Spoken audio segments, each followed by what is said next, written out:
ঢাকা থেকে যশোরগামী একটি বিমান আকাশে ওড়ার কয়েক মিনিটের মধ্যেই জানা যায় বিমানটিতে বোমা রয়েছে। মুহূর্তেই আতঙ্ক ছড়িয়ে পড়ে। ২৭ জানুয়ারি মঙ্গলবার সকাল ১১টা ২৫ ১০ জন যাত্রী নিয়ে বিমানটি ঢাকার হযরত শাহজালাল আন্তর্জাতিক বিমানবন্দর থেকে যশোরের উদ্দেশ্যে রওনা দেয়। আকাশে ওড়ার মাত্র ১০ মিনিট পর যশোর বিমানবন্দরের ব্যবস্থাপকের কাছে অজ্ঞাত পরিচয়ের এক ব্যক্তির ফোন আসে। তিনি জানান বিমানটিতে বোমা রয়েছে এবং কথা শেষ না করেই সংযোগ বিচ্ছিন্ন করেন। খবর পেয়ে যশোর বিমানবন্দরে সঙ্গে সঙ্গে এমার্জেন্সি ঘোষণা করা হয়। রানওয়েতে মোতায়েন করা হয় ফায়ার সার্ভিস, অ্যাম্বুলেন্স, সেনা ও বিমান বাহিনীর বোম ডিসপোজাল টিম, পুলিশ ও বিজিবির ডগ স্কোয়াড। বিমানটি অবতরণ করলে যাত্রীদের নিরাপদে নামানো হয়।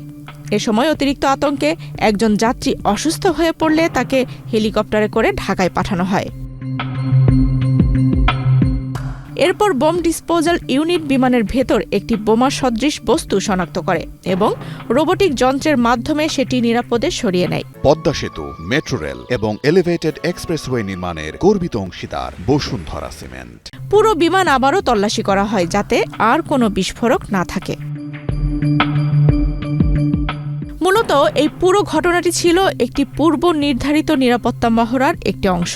২৭ জানুয়ারি মঙ্গলবার দুপুরে যশোর বিমানবন্দরে এয়ারপোর্ট সিকিউরিটি এক্সারসাইজ 2026 শীর্ষক এই মহড়ার মাধ্যমে বিমানবন্দরের জরুরি পরিস্থিতি মোকাবেলার সক্ষমতা যাচাই করা হয়। এতে বেবিচক সহ সেনাবাহিনী, বিমান বাহিনী, পুলিশ, র্যাব ও ফায়ার সার্ভিসের বিভিন্ন ইউনিট অংশ নেয়। এই মহড়ার মাধ্যমে হাইজ্যাক ও বোমা হামলার মতো ঝুঁকিপূর্ণ পরিস্থিতিতে বিভিন্ন সংস্থার প্রস্তুতি ও সমন্বয় যাচাই করা হয়। আন্তর্জাতিক বেসামরিক বিমান চলাচল সংস্থা ও জাতীয় নিরাপত্তা নির্দেশনা অনুযায়ী প্রতি ২ বছর পর পর এমন মহড়া আয়োজন করা হয়। মহড়ার কার্যক্রম প্রত্যক্ষ করেন বেবিচকের chairman air vice marshal Mostafa Mahmud Siddique. তার মতে এই ধরনের মহড়া দেশের বিমানবন্দরগুলোর নিরাপত্তার সক্ষমতা আরও শক্তিশালী করতে গুরুত্বপূর্ণ ভূমিকা রাখবে। আফসানা রিপা, বাংলাদেশ প্রতিদিন।